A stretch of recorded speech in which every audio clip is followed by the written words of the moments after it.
Hello my dear aspirants, welcome to smile study of competitive English.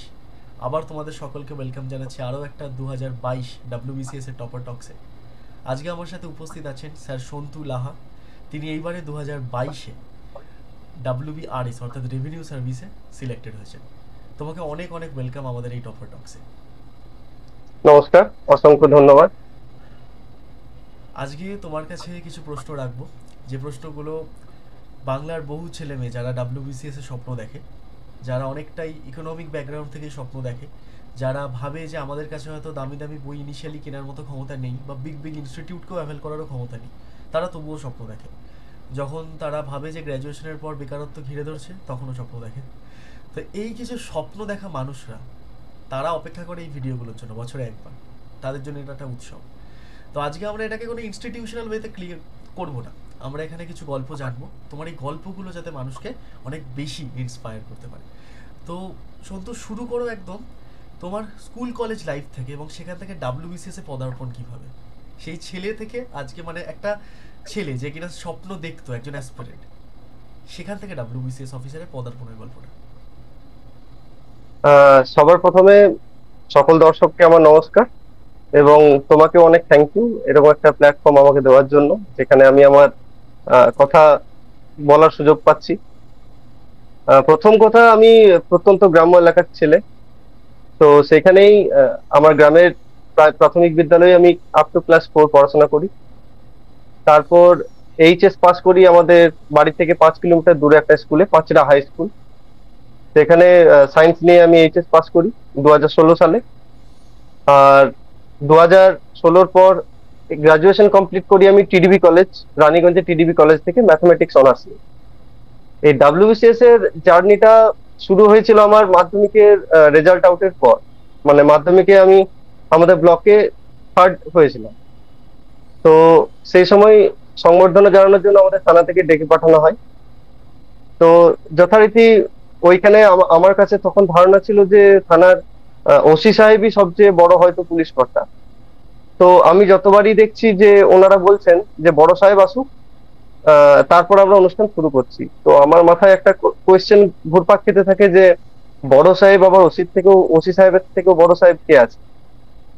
তো যাই হোক, যথারীতি দেখলাম একজন সিভিল ড্রেসে এলেন। উনি ছিলেন তৎকালীন ডিএসপি আমাদের থানার, আমাদের এলাকার, পার্থ ঘোষ মহাশয়, যিনি এখন বসিরহাটের অ্যাডিশনাল এসপি হিসেবে আছেন। তো উনি যথারীতি আমাদের জিজ্ঞেস করলেন যে তোমরা বড় হয়ে কি হতে চাও, তোমাদের তো এটা লাইফের ফার্স্ট বড় এক্সাম, তো তোমরা ক্লিয়ার করেছো। তো বাকিরা সব নিজের নিজের অ্যান্সার দিলেন। আমার কাছে কিন্তু কোনো অ্যান্সার ছিল না। মানে আমি কি হব সেটা আমার ঠিক ক্লিয়ার কাট আমার কাছে কোনো আইডিয়া ছিল না, কারণ মেডিকেল ইঞ্জিনিয়ারিং এ আমার সেরকম কোনো ন্যাক ছিল না। তো আমি স্যারকে মানে ভয়ে ভয়ে জিজ্ঞেস করলাম যে স্যার, আমার কাছে তো কোনো অ্যান্সার নেই, আমি নর্মাল জেনারেল লাইন নিয়ে পড়াশোনা করতে চাই। তো আমি আমি কিছু মনে করবেন না, আপনাকে জিজ্ঞেস করছি যে আপনি যেভাবে এলেন বা আপনাকে যেভাবে সম্মান জানানো হচ্ছে, তো আপনি কিভাবে এই এই পজিশনে আপনি কিভাবে এলেন বা কি পরীক্ষা ক্র্যাক করেছেন আপনি। তো ফার্স্ট টাইম আমি সেখানে প্রথম শুনি ডাব্লিউবিসিএস এর ব্যাপারে। উনি সেই টাইমে তখন বলেছিলেন যে গ্রাজুয়েশনের পর একটা ওয়েস্ট বেঙ্গল সিভিল সার্ভিস বলে পরীক্ষা হয়, ওই পরীক্ষায় তোমরা বসতে পারো, মিনিমাম ক্রাইটেরিয়া গ্রাজুয়েশন। তো তখন আমার তখন থেকেই বলতে পারো, তুমি বলেই বলছি, তখন থেকেই বলতে পারো যে ডাব্লিউবিসিএস এর প্রতি একটা ইচ্ছা মানে জন্মায়। তারপর থেকেই সেই অনুসারে ফলো আপ করেছি যা। বেশ, তো সেই সময় থেকেই স্বপ্নটা তোমার অন্তরে লালিত হয়েছে, এটুকু বলা যায়। একদম, বেশ। একদম, একদম। তো একটা অঙ্কের ছাত্র, অঙ্ক নিয়েই পড়াশোনা করেছো, এবং সকলকে জানিয়ে রাখি ওর কিন্তু অপশনাল ছিল অ্যানথ্রোপোলজি। তো সেক্ষেত্রে আমরা একটু ইনিশিয়ালি তোমার থেকে জেনে নেব তোমার প্রিলিমস এবং মেইনস এবং ইন্টারভিউ, এই যে পুরো হলিস্টিক প্রিপারেশনটা ছিল, তার মধ্যে তোমার প্রিয় বুক লিস্ট, এবং তুমি কিভাবে মক টেস্ট দিতে, কারণ এটা আজকের ছাত্রছাত্রীরা জানতে সব থেকে বেশি ইন্টারেস্টেড। তো সেটা যদি একটু বলো। আমি প্রথম থেকেই মেন্স ওরিয়েন্টেড পড়াশোনা করেছি। মানে যে দাদাদের কাছে আমি পড়েছি বা গাইডেন্স নিয়েছি, সেখানেও সে সেম কথাই বলতেন যে প্রিলিমসে আলাদা করে কোনো প্রিপারেশন হয় না, প্রথম থেকেই মেন্স ওরিয়েন্টেড পড়াশোনা করো। আর সবার প্রথমে আমি যেটা ফোকাস করেছি, পিওয়াই কিউ। আমি যে কোনো আহ, বই পড়ার আগে, কোনো চ্যাপ্টার পড়ার আগে আমি সেই চ্যাপ্টার থেকে কি কি কোয়েশ্চেন এসেছে সেটা আগে আমি দেখে নিতাম। তাহলে কি হতো, যখন কোনো টেক্সট বুকটা বা পড়তাম, যখন মনে পড়তো যে এই লাইনটা কোথাও আমি পড়েছি বা আহ, কোনো পিওয়াইকিউস মধ্যে এটা ছিল, তখন এটা ক্লিক করে যেত, আচ্ছা আমি তাহলে এই লাইনগুলো আমি একটু আন্ডারলাইন করে নিই। এই টাইপের কোয়েশ্চেন গুলো পরীক্ষা আসে, তাহলে কি প্যাটার্নটা বুঝতে সুবিধা হয়। আর বই বলতে প্রথম যেমন হিস্ট্রি ক্ষেত্রে আমরা সবাই জানি জীবন মুখোপাধ্যায় স্যারের বই থেকে শুরু করেছি, এবং আস্তে আস্তে আহ, তরুণ গোয়েল পড়েছি। আমি খুব হাইফাই বই কিন্তু পড়িনি, আর আমি একটা বইকে বারবার পড়াই বিশ্বাসী। আমি হাজারটা বইয়ের মধ্যে থাকি না, কারণ এখনকার দিনে যেটা সবচেয়ে বড় প্রবলেম, যে সোর্সেস প্রচুর, সেগুলোকে সিলেক্ট করে মানে আমরাই দিশেহারা হয়ে যাই মাঝে মাঝে, যে কোনটা ভালো কোনটা খারাপ। কিন্তু একটা স্ট্যান্ডার্ড বই সিলেক্ট করে সেটাকে, এবার এটাও সত্যি যে একটা বইয়ে কখনোই সব ইনফরমেশন থাকতে পারে ঠিক। না। তো সেই জন্যই মক টেস্ট, সেই জন্যই প্রচুর কোয়েশ্চেন সলভ, সেই জন্যই পিওয়াইকিউ। তো আমি প্রিপারেশনটাকে ওইভাবেই নিয়ে গেছি, যে যে কোনো টপিক প্রথমে আমি ক্লাস করে নিলাম, সেখানকার পিওয়াইকিউস গুলো দেখলাম, তারপর ওই জিনিসটা আমি কোনো একটা ভালো স্ট্যান্ডার্ড টেক্সট বুক থেকে পড়লাম, তারপর আমি ডিরেক্টলি কোয়েশ্চেন সলভে চলে গেলাম। এবারে দেখলাম যে কোয়েশ্চেন সলভ করতে গিয়ে এমন প্রচুর ইনফরমেশন থাকবে যেগুলো ওই বইয়ে থাকবে না। সে তুমি যতই স্ট্যান্ডার্ড বই পড়ো, ইনফরমেশন মানে সব ইনফরমেশন একটা বইয়ে দেওয়া সম্ভব না। তো আমি কি করতাম, যে ইনফরমেশন গুলো আমার নতুন লাগলো সেগুলো ওই বইয়ের মধ্যে আমি লিখে নিতাম, একদম ছোট করে। বেশ। এগুলো আমি আমার একদম ছোট করে, আমি যেমন পলিটির ক্ষেত্রে লক্ষ্মীকান্ত যেমন একটু বড় বই, ওখানে লেখার স্কোপটা অনেকটা বেশি, লেখা যায়, জায়গা আছে, স্পেস আছে। কিন্তু তরুণ গোয়েলের ক্ষেত্রে ওরকম ছোট বইয়ের ক্ষেত্রে ওই জিনিসগুলো ধরে রাখা খুব মানে সব জিনিসটা আটকানো একটা বিশাল চাপের। সেক্ষেত্রে ছোট ছোট চিরকুট, চিরকুটের মতন পাওয়া যায় কালারের, কি বলে ওগুলো ঠিক আমার মনে স্টিকি পড়ছে না। নোটস। ওই, হ্যাঁ, তো ওই বিভিন্ন স্টিকি নোটস গুলো কালারের হয়। আমি, হ্যাঁ, তো ওইগুলো ওইগুলো আমি ওখানে যদি দেখতাম যে না জায়গা ধরছে না, এমন তো অনেক কোশ্চেনই থাকবে যেগুলো আমার সেগুলো ওই বইয়ের মধ্যে নেই। এবার দেখা গেল যে মানে লিখে লিখে এমন অবস্থা হয়ে গেছে যে আর একটু স্পেস নেই, কিন্তু আমার ওই পোর্শন টুকুটা ওই পেজেই লিখতে হবে, সেক্ষেত্রে আমি স্টিকি নোটস আমি ইউজ করতাম। বেশ, খুব সুন্দর একটা বিষয় আর আমরা জানতে পারছি। এবার তুমি যদি একটু সাবজেক্ট বাই সাবজেক্ট একটু আসো এবং সেই বুক লিস্টগুলো যদি একটু শেয়ার করো। ইতিহাস তো আমরা জানলামই। হ্যাঁ, ইতিহাসের ক্ষেত্রে যেমন আমি তরুণ গোয়েল ফলো করেছি, তরুণ গোয়েল ফলো করেছি। আহ, আর মডার্নের জন্য স্পেকট্রামটা পড়েছি। আর ক্রাউন পাবলিকেশনের একটা ছোট বই ছিল, তরুণ গোয়েলের মতনই একটা ছোট বই, ক্রাউন পাবলিকেশনের বইটাও পড়েছি। এনসিয়েন্টের ক্ষেত্রেও বিভিন্ন স্যারের ক্লাস দেখেছি, কারণ এনসিয়েন্টটা একটু কি অনেকের ক্ষেত্রে একটু বোর লাগতে পারে। যেমন আইএনএমটা আমরা যতটা ইন্টারেস্ট নিয়ে পড়ি, এনসিয়েন্টটা আমরা সেই ইন্টারেস্ট নিয়ে পড়তে পারি না। সেক্ষেত্রে কি, যেমন খান স্যারের ক্লাস হোক বা যে কোনো ইউটিউবে র্যান্ডম টপিক সার্চ করে পড়ে হিস্টোরিক্যাল ব্যাকগ্রাউন্ড একটা জানার চেষ্টা করলাম। আমার যখন বোরিং লাগতো আমি এরকমই করতাম, যে হিস্ট্রিটা একটু জেনে নিই, তাহলে কি তারপর টেক্সট বুকটা পড়লে একটু ইজি হতো। তো আমি সেক্ষেত্রে তরুণ গোয়েল পড়েছি। আর ভারী কোনো বই পড়িনি আমি, ছোট ছোট বইয়ের মধ্যেই বা নিজেকে লিমিটেড রাখতে চেষ্টা করেছি। ক্রাউন পড়েছি এবং প্রচুর এমসিকিউ সলভ করেছি, কারণ আমরা জানি at the end of the day we just have to solve MCQ. তো আমাদেরকে প্রিপারেশনটাও সেই ওরিয়েন্টেড নিয়ে যেতে হবে, মক টেস্ট দিতে হবে, কোথায় ল্যাগ করছি সেটাও জানতে হবে। এটা যেমন হিস্ট্রি ক্ষেত্রে গেল। মডার্নের ক্ষেত্রে ওই তরুণ গোয়েল, ক্রাউন পাবলিকেশন, আর মিডিয়াবেলের ক্ষেত্রেও তাই। আর জিওগ্রাফির ক্ষেত্রে যেমন আমি অরবিন্দ কুমারের বইটা খুব ভালো করে পড়েছি। পেরিয়ার। হ্যাঁ, পেরিয়ার্স এর বইটা আমার দারুণ লাগে বইটা। মানে যেহেতু আমরা সায়েন্স ব্যাকগ্রাউন্ডের, অনেকদিন হিস্ট্রি জিওগ্রাফি থেকে দূরে ছিলাম, তো ওই পেরিয়ার বইটা আমার এতটাই কনসেপ্ট ক্লিয়ারিং হেল্প করেছে মানে বলে বোঝানো যাবে না। তারপর মহেশ বার্নওয়ালের বইটা পড়েছি। আর কার্তিক চন্দ্র মন্ডলের ওয়েস্ট বেঙ্গল জিওগ্রাফিটা পড়েছি। কিন্তু পুরোনো কার্তিক চন্দ্র মন্ডলের বইটাতে অনেক ডেটা ভুল ছিল, এখন মনে হয় সেগুলো কারেকশন হয়েছে। তো ওই ডেটা ওরিয়েন্টেড বুকগুলো খুব হেল্প করেছে। আর পলিটির ক্ষেত্রে তো আমি লক্ষ্মীকান্তের উপরে আমি কিছু যাইনি। Bible of cruelty. হ্যাঁ, তো আমার বইটা বারবার পড়তে ভালোও লাগে, যতবার পড়ি ততবার মনে হয় যেন কিছু ইনফরমেশন আমি আগের বারে ল্যাগ করেছিলাম সেটা এবারে কভার হয়ে গেল। আর ওই যে বললাম যে প্রচুর এমসিকিউ সলভ করেছি, অনলাইন এমসিকিউ প্রচুর সলভ করেছি, এবং গ্রুপ স্টাডি করতাম আমরা। আহ, আমরা তিন বন্ধু ছিলাম, তো 3 বন্ধুর একটা গ্রুপ ছিল, সেখানে আমাদের যাবতীয় যে যেমন নতুন টাইপের কোয়েশ্চেন্স পাচ্ছি সেগুলো আমরা সেই গ্রুপে দিতাম এবং সেগুলো নিজেদের মতন করে সার্চ করার চেষ্টা করতাম। অ্যান্সার বলা হতো না, নিজেরা কুইজ কন্টেস্টের মতন এরকম করতাম। আর যেমন ইকোনমিক্স এর ক্ষেত্রে তরুণ গোয়েল পড়েছি, নিতিন সিংহানিয়া স্যারের বইটা পড়েছি, আর কোয়েশ্চেন সলভ, পিওয়াই কিউ। আমি এটাই বলবো যে পিওয়াই কিউ সলভ না করলে কখনোই প্রিপারেশন কমপ্লিট হবে না। পিওয়াই কিউ না সলভ করলে ওই ঠিক আমরা তো মানে কোনো কি বলবো, কোনো কিছু লক্ষ্য না করে তো এগিয়ে যেতে পারি না। একটা আমাদের মনে মনে একটা মাইন্ডসেট থাকা দরকার যে আমরা কোন দিকে এগোচ্ছি। আমরা এখানে কেউ অনার্স করতে আসিনি যে আমাকে ইকোনমিক্স অনার্স করতে হবে, পলিটিতে অনার্স করতে, এমন না। আমাদের এক্সাম ওরিয়েন্টেড কিভাবে পড়াশোনাটা কিভাবে আমাকে হেল্পফুল হবে সেই হিসাবে আমাকে পড়িয়ে যেতে হবে। সুতরাং সেটা জানার জন্য সবচেয়ে বেস্ট উপায় আমার মনে হয় পিওয়াই কিউ সলভ। আর ইকোনমিক্স বললাম, আর কি বাকি রইলো কিছু? সায়েন্স। সায়েন্স। হ্যাঁ, সায়েন্স তো আমি নিজে সায়েন্সের স্টুডেন্ট হয়েও মানে 2022-23 যা সায়েন্সের কোশ্চেন এসেছে বলা মুশকিল। তাতেও আমি যেটা বলবো যে আহ, যে বেসিক যে পোর্শন গুলো সেটার জন্য লুসেন্ট আমার কাছে খুব ভালো লেগেছে। Lucent general science. লুসেন্টের, হ্যাঁ, লুসেন্টের জেনারেল নলেজ ওটা আমার খুব হেল্পফুল হয়েছে। তাছাড়া যেমন যে টপিক গুলো একটু বোর লাগতো, একটু বোরিং লাগতো, সেগুলো আমি খান স্যারের ক্লাস করেছি, সেগুলো ক্লাস নোট নিয়েছি এবং তারপরে বইটা পড়েছি। হয়তো কোনো চ্যাপ্টার বা যেমন বায়োলজি সেল চ্যাপ্টার বা কিছু একটা আমার মনে হচ্ছে যে বই পড়ে একটু টাইম লাগছে বা বিরক্ত লাগছে, সেক্ষেত্রে আমি কোনো স্যারের একটা ক্লাস করে নিয়েছি শুধু সেই সাবজেক্টারই বা সেই টপিকটারই। তারপরে এমসিকিউ। আর আরেকটা আমি এখন রিসেন্ট 2022-23 যেটা শুরু করেছিলাম সেটা হচ্ছে ফার্মার, যিনি সম্ভবত এসএসসির প্রিপারেশনে কোচিং দেন, তো ফার্মার্স এর নোটগুলো আমি পড়েছিলাম, বেশ বেশ। মাইন্ড ম্যাপ নোটগুলো। মাইন্ড ম্যাপ খুব ইম্পর্টেন্ট পড়াশোনার জন্য। হ্যাঁ, হ্যাঁ।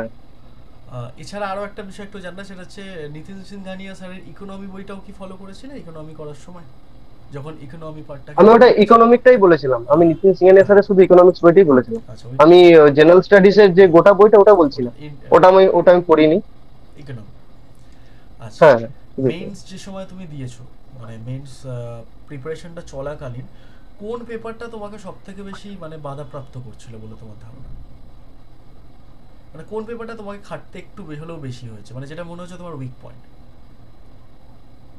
আমি নিজে ম্যাথস অনার্সের স্টুডেন্ট, সবার একটা ধারণা আছে যে ম্যাথসের স্টুডেন্ট মানে হয়তো ম্যাথ পেপারে দারুণ বা স্কোর করেছি, এরকম কিছুই না। আমি ম্যাথসে খুবই মানে কি বলবো, খুবই টাইম নিত আমার প্রথম দিকে, কারণ আমার ধারণা ছিল যে আমি তো ম্যাথস স্টুডেন্ট, আমার অত শর্ট প্রসেস লাগবে না।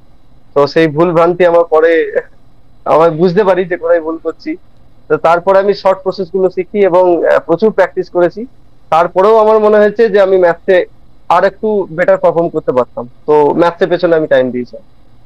বেশ, এটা কিন্তু খুবই একটা কন্ট্রাডিক্টরি পার্ট। অনেকেই সত্যিই ভেবে থাকতে হ্যাঁ, পারে যে যেটা নিয়ে সে গ্র্যাজুয়েশন করেছে বা মাস্টার্স করেছে সেই সাবজেক্টটাতে নিশ্চয়ই সে কম সময় দিয়েছে, কিন্তু এখানে কিন্তু আমরা দেখতে পাচ্ছি একটা খুব সুন্দর পার্ট যেখানে ও কিন্তু ম্যাথসটার পেছনে সব থেকে বেশি সময় দিয়েছে। ওকে, আসলে হ্যাঁ, একটা ভালোবাসা তো ডেফিনেটলি হয়তো ছিল, কিন্তু তাতে অবশ্যই। অবশ্যই, এবং ম্যাথের অ্যাপ্লিকেশন করতে প্রায় সকলেই পছন্দ করে, কিন্তু এখানে একটা তো টাইম টেকিং এর ব্যাপার আছে। আমি ম্যাথে উইক মানে আমি এটা না যে আমি ম্যাথ করতে পারবো না, টাইম দিলে আমি সবই পারবো। কিন্তু কেসটা হচ্ছে তুমি ওই টাইমের মধ্যে কত বেশি ম্যাক্সিমাম অ্যাটেম্প্ট করতে পারো, ঠিক। সেই এফিসিয়েন্সিটা বাড়ানোর জন্য প্রচুর প্র্যাকটিস করতে হয়। আর এবং এবং আমি এখনো করছি। আর আমার যেটা মনে হয়েছে যে মেন্স ক্লিয়ার করার ক্ষেত্রে ডেসক্রিপটিভ ডেসক্রিপটিভ হচ্ছে সবচেয়ে একটু ডেসক্রিপটিভ ভাইটাল। বাংলা এবং ইংরেজি নিয়ে একটু বলতে হবে। হ্যাঁ, ওটাও বলছি, কিন্তু তার আগে যেটা বলছি যে ডেসক্রিপটিভ তো সবচেয়ে উপরেই, হ্যাঁ। কিন্তু এমসিকিউ পেপারের মধ্যে যদি কোনোটা ভাইটাল পয়েন্ট হতে পারে বা গেম চেঞ্জিং হতে পারে, সেটা হচ্ছে ম্যাথস আর রিজনিং। সেখানে একটা মানে হিউজ মার্জিন দেওয়া যেতে পারে। একটা হিস্ট্রি মোটামুটি আইএনএম সকলেরই ফেভারিট, সকলেই মোটামুটি আইএনএম বা সবাই পড়েছে। সেখানে একটা ভালো ছেলের সঙ্গে একটা ভালো ছেলের খুব একটা তৈরি হবে না, ডিফারেন্স তৈরি হবে না, কিন্তু ম্যাথ রিজনিং এ অনেকটা ডিফারেন্স তৈরি করা যায়। মানে ডেসক্রিপটিভের বাইরে বললাম, ডেসক্রিপটিভ তো অবশ্যই, আর এমসিকিউ পেপারের মধ্যে ম্যাথ রিজনিং। ঠিক কথা। ম্যাথ পেপারটা সত্যিই একটা চেঞ্জেস আনতে পারে। এরপর আমরা চলে আসছি আমাদের বাংলা এবং ইংরেজি ডেসক্রিপটিভ পেপারে। হুম। এই পেপারের প্রিপারেশন কিভাবে নিয়েছিলে? এবং এই পেপারে মোটামুটি কত মার্কস থাকলে, যদিও এটা খুবই সাবজেক্টিভ একটা প্রশ্ন, তবু স্টুডেন্টরা তো জানতে চায়, সমস্ত সাবজেক্টিভ প্রশ্নই পশ্চিমবঙ্গের ছাত্রছাত্রীরা জানতে চায়। কবে পরীক্ষা হবে, কাট অফ কত হতে পারে, তারা প্রত্যেকে সাবজেক্টিভ প্রশ্নের পেছনেই দৌড়চ্ছে। তো সেক্ষেত্রে এই বিষয়টা যদি একটু আলোকপাত করো। বাংলার ক্ষেত্রে তো সবার প্রথম পেপার পড়তে হবে। আমি নিজে বলছি পেপার পড়ার কথা, কিন্তু আমি এমন দিন গেছে যে আমি নিজেও পেপার পড়িনি, বা পড়ার মনে হয়েছে, পড়তে পড়তে মনে হয়েছে যে এটা টাইম ওয়েস্ট করছি বা কিছু, এমন কিছু হেল্প করছে না, এরকম মনে হয়েছে। এবং মনে হওয়াটা স্বাভাবিক, কারণ একসঙ্গে অনেক 1800 নম্বরের পরীক্ষা, ইনক্লুডিং ইন্টারভিউ। সেক্ষেত্রে পেপারের পেছনে যদি 2 ঘন্টা চলে যায়, অনেকের মনে হওয়াটা স্বাভাবিক যে আমার অনেকটা টাইম নষ্ট হয়ে গেল। কিন্তু যখন তুমি পরীক্ষায় বসবে বা আননোন টপিক পাবে, তখন তুমি বুঝতে পারবে যে পেপারটা আমি পড়ে কতটা ভালো করেছি। কারণ এমন এমন জিনিস আছে যেগুলো কনসেপ্ট ক্লিয়ার পেপার না পড়লে কখনোই সম্ভব না। এবং বাংলাতে এখনকার দিনে সেরকম টপিক আসছে, বাংলা কি ইংরেজিতেও তাই। আর্টিফিশিয়াল ইন্টেলিজেন্স মানে কারেন্ট টপিক থেকে কোশ্চেন তুলে দিচ্ছে, এবং ঠিক। সেগুলো পেপার না পড়লে ডিটেল কনসেপ্ট ক্লিয়ার কখনোই সম্ভব না। সুতরাং পেপারটাকে ডেলি পড়ার চেষ্টা করতে হবে। আর বাংলা ক্ষেত্রে আমি প্রিভিয়াস ইয়ার্স কোশ্চেন গুলো দেখতাম যে কিরকম টাইপের আসছে। আর বাংলা টু ইংলিশ যে ট্রান্সলেশন, সেটা আমি বলবো মানে বিগত কিছু বছর ধরে যে ট্রেন্ড চলছে, অনেক উপন্যাস থেকে তুলে দিচ্ছে, ডাইরেক্ট উপন্যাস বা কোনো একটা লেখকের গল্প থেকে তুলে দিচ্ছে, এবং সেগুলো ট্রান্সলেট করা জেনারেলি পরীক্ষার হলে বসে খুবই মানে একটা কঠিন ব্যাপার। তো সুতরাং আমাদেরকে কোশ্চেন পেপার এই জন্যই বলি যে ফলো করতে, পিওয়াই কিউস এই জন্যই বারবার বলি ফলো করতে, যে ট্রেন্ডটা বুঝতে সাহায্য করে। না, আমার তো আমি যখন মাঝে মধ্যে দেখলাম, খুব ভয় লাগে যে কোনো না কোনো দিন মাইকেল মধুসূদন দত্তের কোনো একটা সনেট তুলে না বলে ইংরেজি করো, ওই বিদ্যাসাগর তুমি বিখ্যাত ভারতে, করুণার সিন্ধু তুমি সেই জানে মনে, মানে অবস্থা খারাপ হয়ে যাবে, আমরা ইংরেজি টিচার হিসেবেই শেখাতে হ্যাঁ শেখাতে মাথা খারাপ হয়ে যাবে আমাদের। হ্যাঁ হ্যাঁ হ্যাঁ, যারা কোশ্চেন ফলো করছে বা ঠিকই বলেছো। ট্রেন্ড ফলো করছে মোস্টলি তারা চার জানে। পাঁচ বছর দেখলাম শুধু ডাব্লিউবিসিএস না, অন্যান্য পিএসসি পরীক্ষাগুলো যেখানে ট্রান্সলেশন আছে, যেমন তোমাদের এই ভিডিওটা যখন আমি আপলোড করব সামনে মিসেলেনিয়াস মেন্সও হবে, ওই সব জায়গাতেও হুম হুম কিন্তু তোমার বিভিন্ন উপন্যাস থেকেই তুলে দিচ্ছে, এবং সেগুলো বেশ ক্লাসিক হুম হুম, উপন্যাস, মানে এরকম নয় যে তোমাকে হ্যাঁ হ্যাঁ। ভোরবেলায় এসে জড়ো হতে হবে, ওরকম না, ক্লাসিক উপন্যাস থেকে দিচ্ছে। হয়তো অনেকে ওই উপন্যাসটা পড়েওছে, কিন্তু কোনোদিন কল্পনাতেও ভাবেনি যে ওটা ট্রান্সলেট করতে হবে। একদমই তাই। এবারে ওই লেভেলের প্র্যাকটিস না করে গিয়ে পরীক্ষা হলে গিয়ে নামানো কখনোই সম্ভব না। প্র্যাকটিস দরকার। তো ওই জন্যই বলবো যে কোয়েশ্চেনের যে প্যাটার্ন আসছে, সেই প্যাটার্নটা, সেই প্রিপারেশনটাকে সেই লেভেলে নিয়ে যেতে হবে। আমি তার আগেই উপন্যাস, যেমন আমি ওটা প্র্যাকটিস করতাম, চেষ্টা করতাম যে যে কোনো উপন্যাস থেকে বা পেপারের কোনো অংশ হয়তো দেখলাম সম্পাদকীয় কোনো একটা লেখা আমার খুব ভালো লাগলো, আমি সেখানে কিছুটা পোর্শন নিজে ট্রান্সলেট করার চেষ্টা করে আমি আমার স্যারকে দিয়ে চেক করালাম, দেখলাম যে কতটা পারছি না। এই যে অ্যাটেম্পটা করতেই হবে, তাছাড়া ভয় এক্স্যাক্টলি। কাটবে না। ঠিক। তো এটুকু তোমরা বুঝতে পারছো যে আজকে এই মুহূর্তে যদি আমাদেরকে ডাব্লিউবিসিএস পরীক্ষার মতো কিংবা ডাব্লিউবিসিএস পরীক্ষার ডেসক্রিপটিভ পার্টটাকে ক্র্যাক করতে হয়, তাহলে আমাদেরকে কিন্তু সত্যি সত্যি অনেকটা ডাইনামিক এবং সাম্প্রতিক থাকতে হবে। শুধু স্ট্যাটিক ওয়েতে গ্রন্থাগারের দৈন্যদশা পড়ে গেলে আর হবে না। আজকের দিনের এআই, আমাদের এখনকার দিনে যা যা ঘটনা চলছে, যা সমস্ত দুর্ঘটনাও হচ্ছে, সব কিছুকে কিন্তু নিজের নখের ডগায় বা নিজের পেনের ডগায় রাখতে হবে, এবং পেপার পড়া কিন্তু খুবই জরুরি। এবার আমার মনে হয় যে স্যার যেভাবে পড়েছেন তোমরা সেটাকেও ফলো করতে পারো, কিন্তু পেপার পড়ো, অবশ্যই। কারণ একটা খুব আর দু প্র্যাকটিক্যাল হাজার জিনিস বাইশের জানতে হবে। কোয়েশ্চেন, হ্যাঁ 2022-এর কোয়েশ্চেনটা কেউ যদি ডিটেলে ফলো করে, এটাও বুঝতে পারবে যে আমাদের যে বাংলা প্রেসিসটা এসেছিল, সেটা এসেছিল খুবই কম শব্দের মধ্যে। আবার ইংলিশ যে প্রেসিসটা ছিল, সেটা ছিল 390 ওয়ার্ড। আমি এক্স্যাক্টলি বলতে পারছি না কত ওয়ার্ড ছিল, কিন্তু 390টা ওয়ার্ডের মতন ছিল। সেটাকে 1/3 মানে 100 প্লাস ইয়েতে নিয়ে যাওয়া, প্লাস সেটার মেন যে কনসেপ্ট সেটাকে নামানো, ওই পরীক্ষা হলে খুবই চাপের। সুতরাং প্র্যাকটিসটাকে ওই দিকে নিয়ে যেতে হবে, যে যে কোনো কিছু ঠিক আসতে কথা। পারে। প্র্যাকটিসটা আমি সবসময় ওই লেভেলেই ধরে যাব, যে কঠিন লেভেলেই ধরে যাব। ঠিক। অর্থাৎ তোমাদেরকে আবার একটু বলে দিই, বিকজ আমি নিজে একজন ইংলিশ ডেসক্রিপটিভ মেন্টার, ডাব্লিউবিসিএস এর জন্য ডেসক্রিপটিভ ইংলিশ যেহেতু পড়াই, তো এখানে কিন্তু স্যার কিন্তু কথাটি ঠিক বলছেন। তার কারণ একটা প্রেসিকে আমাদেরকে ছোট করতে হয়, একদম বাংলা ভাষায় যতটা সম্ভব ওটা 1/3 করতে হয়। এবার এই 1/3-এর মধ্যে মূল ব্যাপারটা কি থাকে জানো, যে তুমি কোনো ভ্যালিড পয়েন্ট বাদ দিতে পারবে না। তোমাকে ওরা বলে দেবে না কোনটা ভ্যালিড পয়েন্ট, কিন্তু তোমাকে ধরে নিতে হবে এটা ভ্যালিড পয়েন্ট, এবং তোমাকে সেইভাবেই লিখতে হবে। অর্থাৎ একটা ভাব সম্প্রসারণ করো, এর থেকে অনেক সহজ। তোমাকে যদি কিছু লিখতে দেয় তুমি দুটো লাইন এক্সট্রা লিখলে, কিন্তু এখানে ছোট করতে হবে এবং মানেটা বজায় রেখে। তো প্রেসই কিন্তু বেশ টাফ। তো স্যার যেটা বলেছেন, প্র্যাকটিস ইজ দ্য কি, প্র্যাকটিস করতে হবে। আচ্ছা, এই Obviously. প্র্যাকটিসের সঠিক সময় কোনটা বলা যেতে পারে? অর্থাৎ মেন্স পাস করার পরে কি ডেসক্রিপটিভ প্র্যাকটিস করা উচিত, তার আগে থেকেই ডেসক্রিপটিভ প্র্যাকটিসের শুভারম্ভ হওয়া উচিত? না, আমি তো প্রিলিমস এর আগেও প্র্যাকটিস করেছি। কারণ সারাদিন আর কত এমসিকিউ সলভ করবো, একটা টাইম তো আসবে যে আমার স্যাচুরেশন পয়েন্ট চলে এসছে, এখন একটু এমসিকিউ করতে ভালো লাগছে না, এখন একটু লেখালেখি করলাম। এর ফলে কি আমরা একটু আমার যেটা পয়েন্ট অফ ভিউ, যে এই দিক দিয়ে আমরা একটু লাকি, কারণ আমাদের এত সাবজেক্ট আছে যে কখনোই যদি আমার ম্যাথ করতে বিরক্ত লাগছে, আমি একটা হিস্ট্রি, একটা ইউটিউব ভিডিও দেখি। আমার হিস্ট্রি পড়তে বিরক্ত লাগছে, আমি একটা জিওগ্রাফি। এর ফলে কি মানে যে মনোটোনাস ভাবটা সেটা অনেকটা কেটে যায়। এবং আমার যখন মনে হচ্ছে যে না, এখন আর কোয়েশ্চেন সলভ করতে ভালো লাগছে না, একটা ট্রান্সলেশন করি। এর ফলে কি আমি একটা কাজই করলাম, প্রিপারেশনের মধ্যেই থাকলাম, অথচ মনে হচ্ছে যেন আমি একটা আলাদা কিছু করলাম, একটু বিরতি এলো, মনোটোনাস ভাবটা কাটছে। এর ফলে কি ঠিক। টাইমটাও অনেকটা দেওয়া যায় পড়াশোনাতে, এবং সব দিকটাই বজায় থাকে। আচ্ছা, এরপর একটা প্রশ্ন রাখতে চাই। সেই প্রশ্নটা হচ্ছে, যদি তুমি একটা কিংবা দুটো এমসিকিউ বইয়ের নাম রেফার করো স্টুডেন্টদের, কারণ তারা অনেক সময় অনেক ভুলভাল বইও কিনে ফেলতে পারে, যেটা হয়তো সেই অনুযায়ী তাদের কাজে লাগবে না। বাট তুমি তো একজন টপার, তুমি যদি রেকমেন্ড করো তাহলে স্টুডেন্টরা অন্তত সেই বইটা কিনে প্র্যাকটিস করতে পারে। তো যদি দুটো বা একটা ঠিকঠাক বই রেকমেন্ড করে দাও।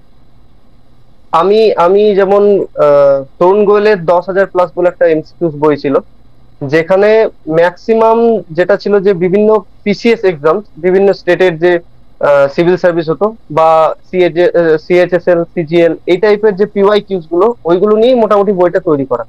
তো এর ফলে বিভিন্ন পিওয়াই কিউজ সলভ হতো, এবং বইটার মধ্যে ভুল বা ডাটা ভুলের সংখ্যাও খুব কম। ঠিক আছে, এবারে ভুল যেগুলো বোঝা যাচ্ছে, যেগুলো তুমি বুঝতে পারছো যেগুলো ভুল আছে, সেগুলো যখন তুমি সার্চ মারছো, তুমি আরো আলাদা আলাদা ইনফরমেশন পাচ্ছ সেখানে। তো সুতরাং সবকিছুই 100টার মধ্যে 100টাই ঠিক অ্যান্সার বেরোবে তার কোনো মানে নেই, এক দুটো ভুল বেরোতেই পারে, ওটা সব বইই থাকবে। সব বই। তো ওই তরুণ গোয়েলের 10,000 প্লাস একটা একটা বিকে পাবলিকেশন একটা বই ছিল, আমি জানি না এখন ওই পাবলিকেশনটা পাবলিশ করে আচ্ছা। কিনা। তো আমি ওই বইটা পাইনি তখন। তো আমি একটা বন্ধুর কাছ থেকে জেরক্স করে নিয়েছিলাম। তো ওই বইটাও খুব হেল্পফুল। আর একটা আরিহান্তে 14,000 প্লাস, যেটা লেটেস্ট এডিশন। আগের এডিশনে প্রচুর ভুল ভ্রান্তি আছে। প্রচুর। তো লেটেস্ট এডিশনে, হ্যাঁ, লেটেস্ট এডিশনটাতে ভুল অনেক কম আছে। মানে প্রসঙ্গত আর এই তাছাড়া তিনটে বই আমার সামনের বুক শেলফে এখন রাখা। তো বেশ ভালো লাগে যখন আমরাও এত বছর ধরে স্টুডেন্ট পড়াই এবং তোমরাও তো অবশ্যই টপার। তো দু ক্ষেত্রেই যখন বিষয়টা একই জায়গায় এসে মোহনা তৈরি করে, তো স্টুডেন্টরা বিশ্বাস করে। তো তোমরা এই দু তিনটে বই কিনতে হ্যাঁ, পারো। আমি দু তিনটে বইয়ের লিঙ্ক তোমাদের ডেসক্রিপশনে দিয়ে দেবো। লিঙ্কগুলো নন অ্যাফিলিয়েটেড, অর্থাৎ আমার কোনো তাতে কোনো কিছু আসবে না, জাস্ট অ্যামাজন থেকে তুলে লিঙ্ক দেবো যাতে খুঁজতে সুবিধা হয় তোমাদের। আচ্ছা, এরপরে তো শেষ প্রশ্ন তোমার কাছে অপশনাল নিয়ে থাকবে, কিন্তু অপশনালের আগে একটা প্রশ্ন করতে চাই। কারণ আমি একজন story teller, I write stories, আর আমি শেয়ারও মানুষের গল্পই করি। তো সেক্ষেত্রে এই যে পুরো প্রিপারেশনটা ছিল, সময়টা তো 1-2 বছরের না, আর একটু বেশিই হবে স্প্যানটা। এই সময় কখনো কোনো একদম। প্রতিকূলতার মুখোমুখি হয়েছো? যে কোনো ধরনের প্রতিকূলতা কখনো মনে হয়েছে যে আহ, আজ আর পারছি না? না, আমার মধ্যে ডাব্লিউবিসিএস হওয়ার ইচ্ছাটা বরাবরই ছিল। সুতরাং সেটা আমি নিজের, মানে আমার কি বলবো, যে জেদ ছিল একটা, যে আমাকে হতেই হবে, এবং কোনোদিন না কোনোদিন তো হবই। তবে যতই বলি এটা, সেরকম সিচুয়েশন তো আসবেই, যখন আমি যেমন প্রথম থেকে পুরো ডাব্লিউবিসিএস ছাড়া আর কোনো এক্সাম দিতাম না, ফুল ফোকাস যে ডাব্লিউবিসিএস ছাড়া আর কিছু দেবো না। কিন্তু যাই হোক, ফিনান্সিয়াল কন্ডিশন সব এতটাই ছিল, সচ্ছল ছিল না, বাবা সমর্থ হতো না তখন। নিজে টিউশন পড়াতাম, বা আরো হেল্প করতো দাদারা, যাই হোক মামা বাড়ি থেকেও হেল্প পেয়েছি। তো সেক্ষেত্রে অনেক ক্ষেত্রে মনে হয় কি যে না, আর কতদিন বাবা টানবে, এবার তো নিজের পায়ে দাঁড়াতে হবে। তো সেক্ষেত্রে মনে হতো যে না, ডাব্লিউবিসিএস টা মনে হয় তাহলে আমাদের জন্য নয়। ওটা যাদের ফিনান্সিয়াল কন্ডিশন খুব ভালো, বা তারা অন্য লেভেলের স্টুডেন্ট, আমাদের ক্ষেত্রে হয়তো ডাব্লিউবিসিএস নয়। তো এরকম সিচুয়েশন মাথায় এসেছে, মনে হয়েছে, কিন্তু তারপরেও অনেক ইন্টারভিউজ দেখেছি, অনেক পেপারে অনেক সাফল্যের স্টোরি পড়েছি, যে না এরাও পাচ্ছে, আমি কেন পারবো না। তারপর ইভালুয়েট করার সবচেয়ে বড় উপায় হচ্ছে মক টেস্ট। আমি যখন বুঝতে পারছি যে আমি মক টেস্টে এত এত নাম্বার অ্যাচিভ করতে পারছি, টপার্সরা যে এমসিকিউজ এর নাম্বার গুলো বলছে, আমার স্কোরটা সেই আশেপাশে যাচ্ছে, তখন নিজের মধ্যে একটা কনফিডেন্স বিল্ড হবে। আর তার জন্য practice, practice makes a man perfect. শুধু রাইট। আমি বলবো শুধু এমসিকিউজ না, ডেসক্রিপটিভ আমার কাছে কি, এমসিকিউজ এ বেশি বেশি ডিফারেন্স ক্রিয়েট করা যায় না, কিন্তু ডিফারেন্স ডিফারেন্স ক্রিয়েট করে অপশনাল এবং ডেসক্রিপটিভ। ঠিক। আসলে এই প্রশ্নটা করার একটা কারণ এই কারণেই ছিল, আমি তো শুধুমাত্র ইংরেজি পড়াই তা নয়, তোমরা অনেকেই জানো আমি একজন আর্টিস্ট, লেখালেখি করি, কখনো শ্যুটও করি। তো আমরা না একটা রিয়েলাইজেশন করি, আমাদের মধ্যে একটা রিয়েলাইজেশন আসে ছেলেদের এবং মেয়েদের মধ্যে। ওই একটা কোথাও শুনেছিলাম না, যখন আমরা বুঝতে পারি যে বাড়িতে বাবার রোজগারটা বাড়ি চালানোর জন্য এনাফ নয়, কিন্তু বাবা কখনো বুঝতে দেয়নি, হয়তো ছোটবেলায় বুঝতে পারিনি, আমরা ওই দিনকে বড় হয়ে যাই, যেদিন আমরা বুঝতে পারি যে আওয়ার সেটাই। Father's income is not enough to run the family, আমি বাড়ির ছেলে বা আমি এই বাড়ির মেয়ে বা একমাত্র সম্বল নেক্সট, তো সেক্ষেত্রে আমাকে কিন্তু কিছু করতে হবে। আর ওই প্রেশারটা কিন্তু একটা সাইলেন্ট গার্জেন হিসাবে কাজ করে, আমাদের মধ্যবিত্তের ম্যানেজমেন্ট এটাকে বলা যেতে পারে। তো সেই জন্যই প্রশ্নটা জিজ্ঞেস এক্ষেত্রে করা একটা কিন্তু। কথা হ্যাঁ, একটা কথা বলছি। যেমন 2021 পর্যন্ত আমি ডাব্লিউবিসিএস ছাড়া কোনো পরীক্ষা দিতাম না। তো আমার আদার্স যারা ফ্রেন্ডস ছিল তারা সকলেই অন্যান্য পরীক্ষাও দিত। এবার আমি ভাবতাম হয়তো অন্য পরীক্ষা দিলে আমার ফোকাসটা নষ্ট হবে, ওই জন্য দিতাম না। কিন্তু আমি দেখলাম 2020-তে আমি প্রিলিমস পাস করতে পারিনি, 2021-এর প্রিলিমস আমি 1.33 জন্য পাস করতে পারিনি। অথচ যারা সব পরীক্ষাগুলোই দিত তারা সকলেই আরামসে পেরিয়ে যাচ্ছে। তো তখন রিয়েলাইজ করলাম যে মানে খুবই খারাপ লাগলো যে শুধু ডাব্লিউবিসিএস কে ফোকাস করে পড়াশোনা করেও আমি প্রিলিমস পাস করতে পারছি না। নিশ্চয়ই আমার মধ্যে অনেক কমই আছে, বা একটা সেলফ ডাউট তো আসবেই সেই মুহূর্তে। এবং আমি জানি যারা অ্যাসপিরেন্টস যারা দেখছে ভিডিওটা বা যারা আপকামিং অফিসার্স হবে তাদের মধ্যে এই ফিলিংটা আসবেই যে হয়তো আমাদের জন্য নয়, কিন্তু জাস্ট ট্রাস্ট দ্য প্রসেস। আমি এইটাই রিকোয়েস্ট করব ট্রাস্ট ইন দ্য নিজের প্রতি প্রসেস। একটু। হ্যাঁ, একদম কনফিডেন্স রাখো, নিজের প্রিপারেশনটাকে সেই লেভেলে নিয়ে যাও যে এমসিকিউস টপাররা এত এত এমসিকিউস বলছেন, আমার স্কোরটা অতটা যাচ্ছে না কেন। এই অ্যানালাইসিসটা করতে হবে, কোথায় ল্যাক করছি, কোথায়। আর আমি একটা জিনিস বলবো যে এমসিকিউ প্র্যাকটিস খুব বেশি করতে হবে।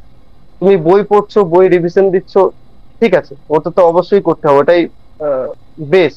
কিন্তু এমসিকিউ প্র্যাকটিস করা, আমি অনেক ক্ষেত্রেই দেখেছি যে 4টে অপশনের মধ্যে এমন এমন অপশন দিয়ে দেয় পরীক্ষা হলে গিয়ে ইজি কোশ্চেন একটা অ্যান্সার করে দিয়ে ভুল করে দিয়ে চলে এলো। অথচ ওই ওই কোশ্চেনের অ্যান্সার মানে যে কেউ করে দিতে পারে। 23-এই তো সুতরাং ওই হয়েছিল, 23 সালে হ্যাঁ, এরকম হয়েছিল ব্যাপার, মানে যে কোয়েশ্চেন গুলো এমসিকিউ জানা এর কথা ওই, কিন্তু ভুলে গেছে ছেলে মেয়েদের, ওইভাবেই ওরা ট্রিকি করে হ্যাঁ ফেলেছিল। হ্যাঁ, ওটা হতে মানে হয়তো প্রিপারেশন চলাকালীন মনে হবে না যে এটা কি ভুল হতে পারে আমার, এটা কখনোই ভুল হতে পারে না। কিন্তু যখন দেখবে পরীক্ষায় দিয়ে খুব যে vital point. Easy easy easy easy কিছু কিছু এমন এমন কোয়েশ্চেন তুমি ভুল করে এসেছো যেগুলো চট করে হতো না। আর আর সেটার সবচেয়ে বড় কারণ হচ্ছে এমসিকিউ প্র্যাকটিস না করা বা মক টেস্ট না দেওয়া। অর্থাৎ ইভ্যালুয়েট করা খুব জরুরি।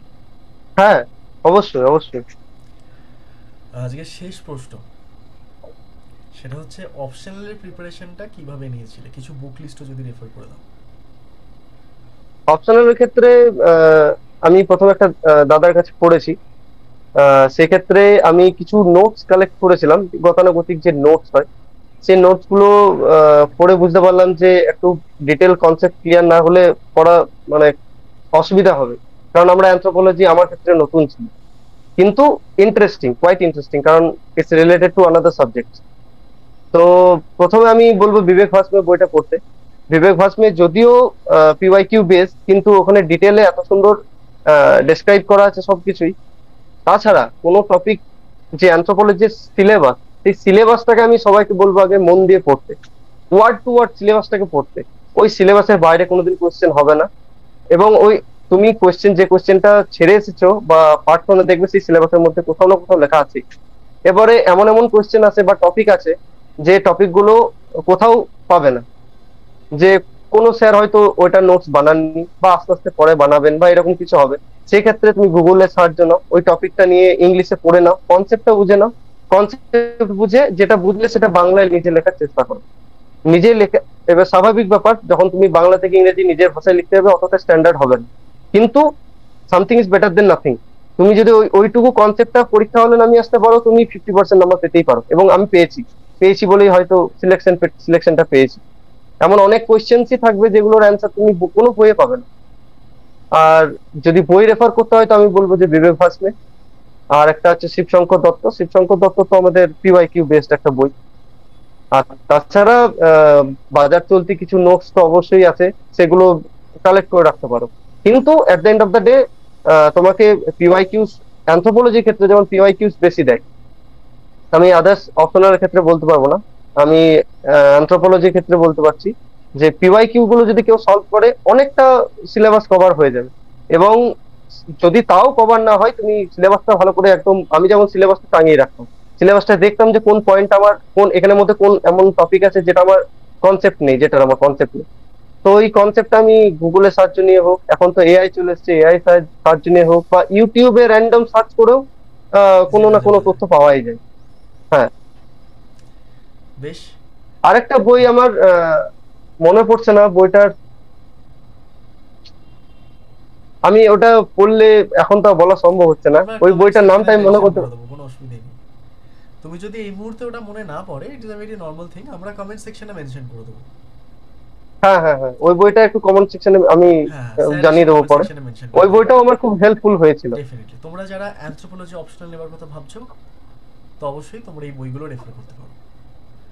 হুম। তো তোমাদেরকে অনেক অনেক ধন্যবাদ। তার আগে সন্তুকে অনেক অনেক ধন্যবাদ। আজকে তুমি বহু মানুষের অনুপ্রেরণা। কারণ আমরা একটা কথা জানি, স্বপ্ন তারাও দেখে যাদের চোখ থাকে না, ভাগ্য তাদেরও থাকে যাদের হাতে লেখা অবশ্যই। থাকে না।